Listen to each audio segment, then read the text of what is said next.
Donc aujourd'hui nous sommes sur le stand de l'exposition Opération Parking. Donc là nous sommes sur le stand de Maillard Motoculture qui se trouve à Rebais, donc en Seine-et-Marne dans le 77. Donc là on a une exposition de rider. Donc là nous avons le rider professionnel diesel, donc modèle entièrement hydraulique, direction plateau hydraulique, qui fonctionne par prise de force. Donc la prise de force qui se trouve là en dessous à l'appareil. Donc il garde les mêmes opérations qu'un rider traditionnel, donc c'est-à-dire le plateau qui se relève à 90 degrés. Voilà, sauf que là on est sur un moteur diesel de chez Kubota. Vous dire la puissance, je ne pourrais pas, parce qu'elle m'est inconnue, mais là voilà. Donc c'est un rider Husqvarna P525D, donc vraiment un très bon appareil. Les manettes sont assez simples d'utilisation. C'est vraiment un très bon appareil de la première vue.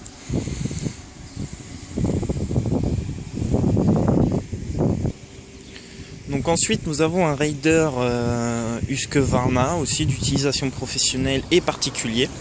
Donc celui-là il est vraiment conçu pour les grandes surfaces. Donc là c'est un Husqvarna R418TS AW. Donc en roue 4x4. Donc on a une direction, un système hydraulique, une boîte hydrostatique sur l'avant et sur l'arrière et sur l'avant. Donc deux boîtes. Moteur Kawasaki bicylindre. Donc très gros moteur, je crois que c'est un 24 chevaux. Donc là ici aussi c'est pareil, même type d'appareil que la normale. Voilà, sauf que là on a vraiment un gros appareil. Pareil, plateau de coupe qui se relève à 90 degrés. Siège réglable. Système de relevage du plateau hydraulique et manuel. Prise 12 volts, compteur, voilà quoi, tout ce qu'un rider peut posséder. Donc vraiment très gros appareil aussi. Donc en troisième appareil, là on est sur un appareil un peu plus pour du particulier. Donc c'est un rider de premier prix Husqvarna R213C, donc approximativement le même que le Rider 13C. Donc très bon appareil, sauf que là on n'a pas de boîte, on n'a qu'une boîte à l'arrière.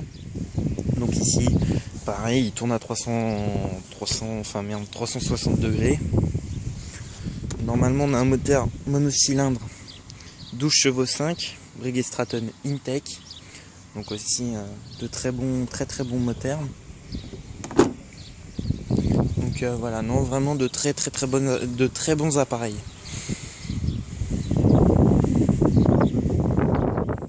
Donc sans plus attendre, nous allons passer à une interview de Laurent Maillard de la société Maillard Motoculture qui a pris un peu de temps pour nous expliquer le fonctionnement du robot de tonte Husqvarna Automower. Alors, donc là tu vois, tu as le réglage de la hauteur de coupe manuel sur le 220. D'accord. Ensuite ici tu as l'accès au clavier, donc avec le bouton stop, clavier de commande, le bouton marche arrêt, fermeture.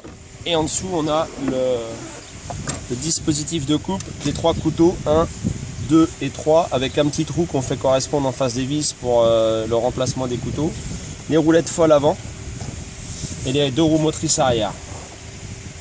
Et ensuite, le câble qu'on a regardé tout à l'heure par terre là-bas, le câble périphérique, c'est grâce à ça que ça lui donne ses limites à ne pas dépasser, quoi. Donc dès qu'il dépasse le câble, il dépasse à peu près de 25-30 cm, il recule, il repart prendre une autre direction. D'accord. Et on a des robots pour tout type de terrain? Donc ça va de 500 m² à 6000 m². D'accord. 7 modèles. Approximativement 7 les prix de 1500 à 4700 le plus gros. D'accord. Et c'est adapté pour tout type de terrain, aussi bien en pente que plat. On peut avoir jusqu'à 30% de pente, mais par contre, effectivement, il faut que ce soit assez roulant quand même. D'accord. pas trop de bosses, de trous et ainsi de suite pour pas qu'il reste planté dans un éventuel trou. C'est pas le but. La texture de l'herbe a un impact sur l'utilisation d'un robot? Ouais, faut pas que ce soit une herbe à vache trop dense, une végétation trop difficile, sinon après le disque de coupe rencontre plus d'efforts, ça diminue la durée de temps des batteries et il va plus aller se recharger qu'à travailler. D'accord, parce qu'après ça nous fait forcer sur le petit moteur. Ouais, pour parce le moteur que de coupe. Et il sent trop d'efforts, donc il travaille plus, ça tire plus sur les batteries. Maintenant, après, au fur et à mesure qu'il tombe, ça devient une herbe un peu plus facile à chaque fois. Donc le kit GPS, c'est une carte électronique sur laquelle on va mettre une petite puce, une carte SIM quoi. Il y aura un numéro de téléphone qui lui sera attribué. On va ouvrir le robot, on va l'insérer la carte, on va la brancher sur la carte mère. On va refermer le robot. On va paramétrer donc le numéro de téléphone de l'administrateur, le numéro de téléphone principal. Et ensuite, on pourra communiquer par le biais de SMS avec des codes bien spécifiques. Il y a à peu près une dizaine de codes de mémoire pour pouvoir communiquer avec l'appareil, pour faire des changements de jours de travail, des changements d'horaire, des départs de station, des rentrées en station de charge s'il y a des intempéries. Et après, on peut programmer, bien sûr, en cas de vol, on peut programmer l'appareil pour que si on nous le vole, qu'il puisse nous donner les coordonnées GPS. Une fois qu'il sera immobilisé, il nous donnera les coordonnées GPS de là où il se trouve. D'accord. Afin d'aller pouvoir le récupérer. D'accord. Et petite question, un robot ça craint beaucoup l'humidité et tout ce qui est eau? Non, c'est hermétique, donc il peut pleuvoir, tout est fait. La forme de la coque est faite pour écouler l'eau au maximum et ça peut passer en dessous, il n'y a pas de problème. D'accord, donc il peut travailler en conditions humides. Il peut travailler sous la pluie, il n'y a pas de problème. D'accord, ok. Bah, je vous remercie monsieur Maillard.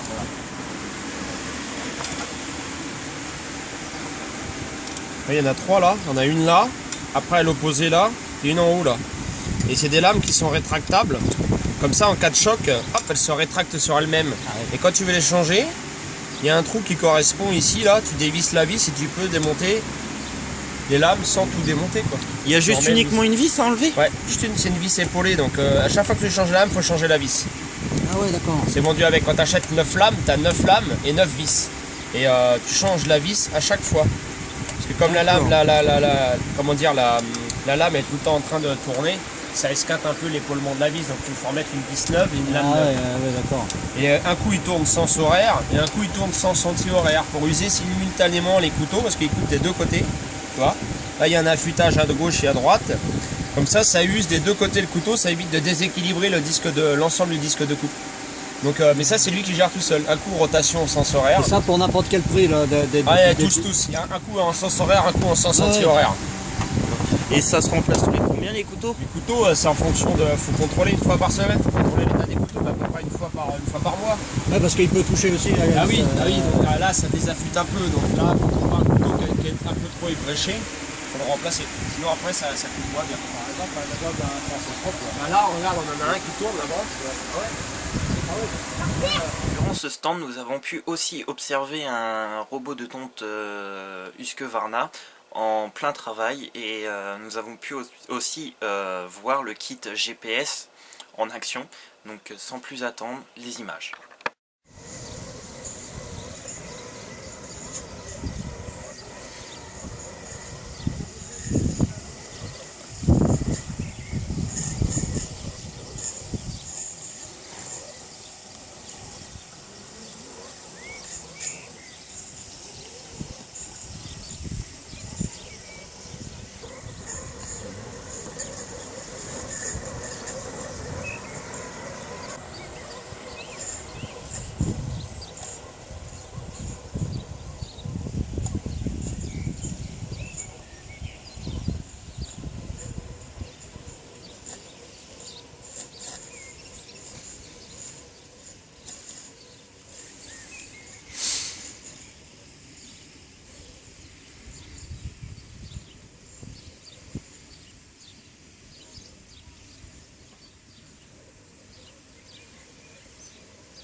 C'est pareil, le mec qui a un certain âge, au niveau informatiquement qui est un peu juste, s'il a. Faut être un peu mais bon voilà, je suis pas non plus. Il faut se démerder un peu quoi, parce que là normalement il devrait y aller là. Dans tous les cas, il doit vous répondre pour vous dire qu'il confirme. Ah oui, parce que là j'ai envoyé, il m'a dit 7 home OK. En charge. Alors là, oui, là il me répond en charge. Donc il a bien reçu mon SMS.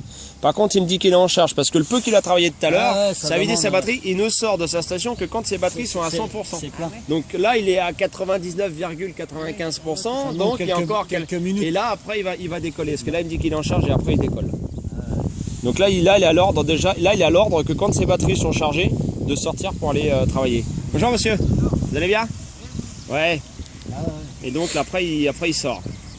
Mais il ne peut pas sortir, c'est pas parce que là je lui ai dit de sortir qu'il sort, parce qu'il y a quand même des trucs à respecter. Et lui il gère ça. Après là il vient de me dire en charge, donc il ira que quand sa batterie sont chargées. D'accord. Il sera à 100%.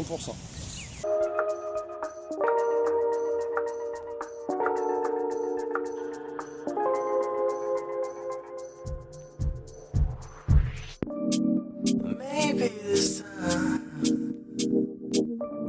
you'll learn a little about yourself. You find just what you do and what you don't need.